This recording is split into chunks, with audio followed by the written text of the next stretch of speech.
सबसे पहले वह यही धैर्य बना लिया कि हमको देश रक्षा में सेना में जाना है। इसलिए विद्यार्थी काल से वह एनसीसी लिया, उसके बाद और किया, दौड़ धूप शुरू किया और लास्ट में अपने आप को चली गया। तो चले गए, ठीक है, देश की रक्षा करना हम लोगों का भी धर्म होता है। जन्म लेना ही नहीं बल्कि सब कुछ देखना पड़ता है। लेकिन हम उस समय बहुत गरीबी में पल रहे थे, गरीबी में पल रहे थे। ठीक है, बच्चा शुरू किया, कुछ देना शुरू किया, थोड़ा सा रास्ता हमारा धीरे धीरे सुधार होने लगा और सुधार नहीं हो पाया तब वह संसार से चला गया।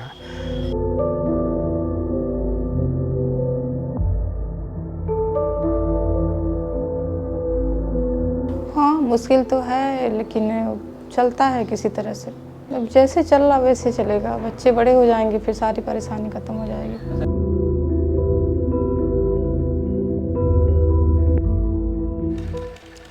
आओ झुककर सलाम करें जिनके हिस्से ये मुकाम आता है, कितने खुशनसीब हैं वो लोग जिनका खून वतन के काम आता है। 14 फरवरी 2019 की वो घटना आपको याद होगी जब एक साथ देश के 40 सपूतों ने देश की रक्षा के लिए अपने प्राण न्यौछावर कर दिए। पुलवामा हमला जो देश पर आज भी, जिसे देश आज भी याद कर सिहर उठता है। आज हम उन्हीं 40 शहीदों में से एक शहीद पंकज त्रिपाठी के पैतृक गांव आए हुए हैं और ये उस शहीद पंकज त्रिपाठी की याद में बनाया गया शहीद स्मारक पार्क है। आज उनका परिवार किस हाल में है ये जानना आपके लिए बेहद ज़रूरी है।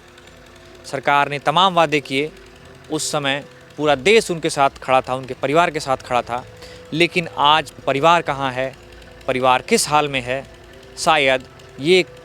शायद ही ये कोई पूछने वाला हो। आइए आपको इस पूरी रिपोर्ट में दिखाते हैं कि कैसे उनका पूरा परिवार अब जीवन यापन कर रहा है, कितनी दुश्वारियां झेल रहा है और कैसे जनता और सरकार भी उन्हें भूल चुकी है।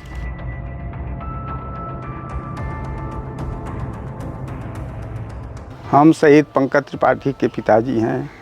मेरा नाम ओम प्रकाश त्रिपाठी है। मैं हरपुर गांव का निवासी हूं।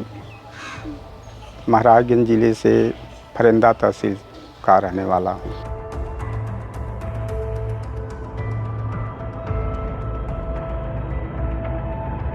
मेरा नाम रोहिणी त्रिपाठी, मैं शहीद पंकज त्रिपाठी की वाइफ हूँ और मैं फरिंदा में रहती हूँ। अपना मकान बनवा लिया, वहीं पे रहती हूँ और ब्लॉक में जॉब करती हूँ, जूनियर क्लर्क हूँ।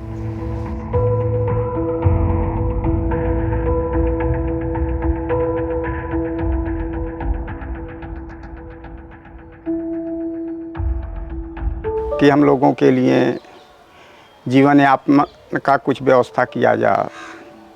जिसके ऊपर हम लोग निर्भर थे वह चला गया दुनिया से। लेकिन माता पिता के लिए कोई भी एक पैसे का कोई भी काम नहीं किया।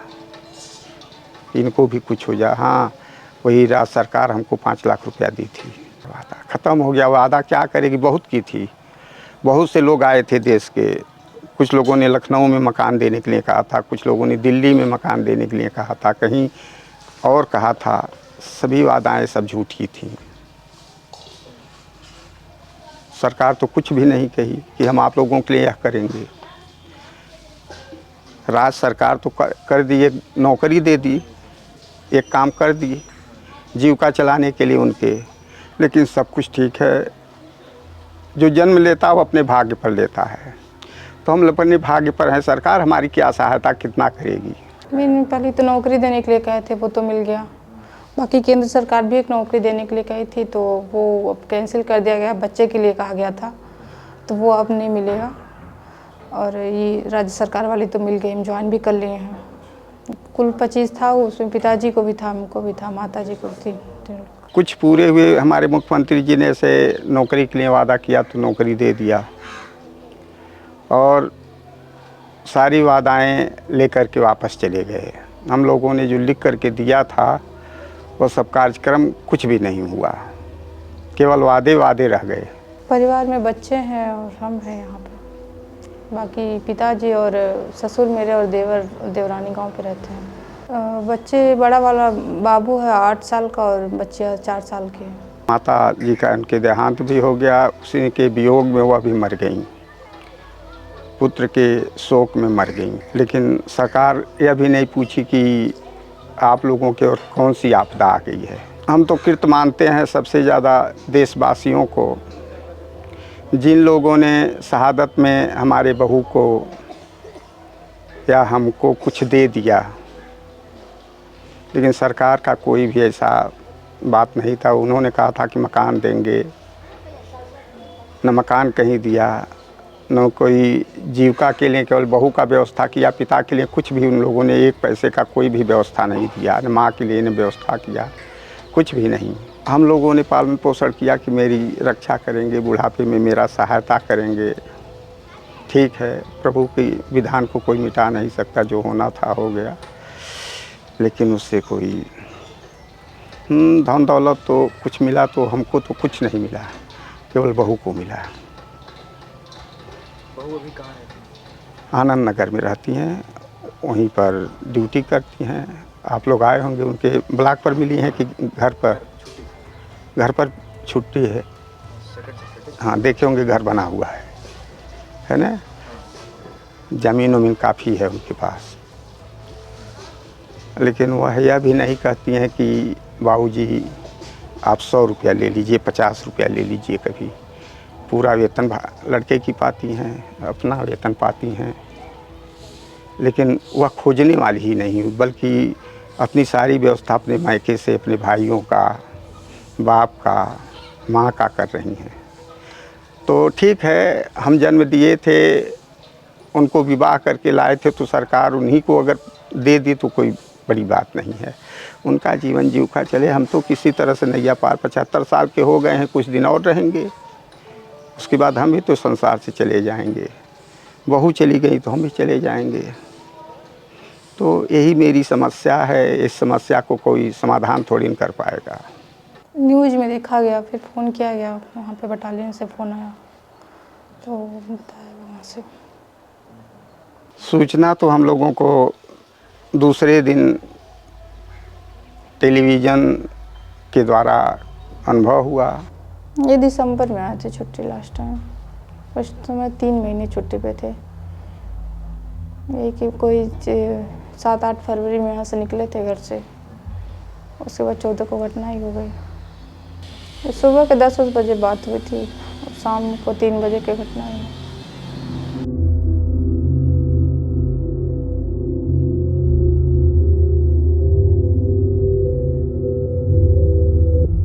एक बाबू उसमें 4 साल का था, उसको याद नहीं आता है ज़्यादा रहते भी नहीं थे घर पे, तो इस वजह से। बच्चे तो पेट में थी। मेरे वहाँ का जो डीएम थे जिला के, वो बहुत सदुपयोगी, सारा व्यवस्था उन्होंने तत्काल शुरू कर दिया। जितना होने लायक था उनसे वह सब शुरू कर दिए। डीएम का बहुत सहयोग हुआ हमारे लिए। यह रोड एकदम ख़राब था, इसमें आप पैदल का कोई साधन लेकर के नहीं आ पाते थे, और उन्होंने तुरंत तत्काल व्यवस्था किया, रोड बनवाया। उन्होंने कहा जब तक इनका कार्य 16वीं कार्य नहीं होती है, उसके अंदर सब बना करके फिट कर दीजिए। बार बार आते थे, रात में आते थे, पूछते थे क्या है क्या नहीं है। 100 की जलाने की व्यवस्था उन्होंने कर दिया, चाहे सरकार की सहायता से हुआ हो, चाहे हाँ, इस तरह से हमारे वहाँ के डीएम साहब ने हमको आ करके 1 एकड़ खेत भी दे दिया। हमारे कहने से खेल मैदान उन्होंने बनवा दिया। कहने पर इनके लिए बनवा दिया, क्या बोलता है, शहीद पार्क बन गया। इस तरह से गेट बन गया मेन रोड पर।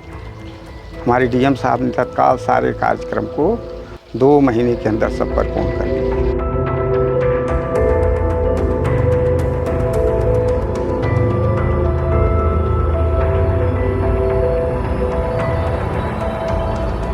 हम 14 फरवरी को यहाँ प्रोग्राम करते हैं, मेला लगवाते हैं।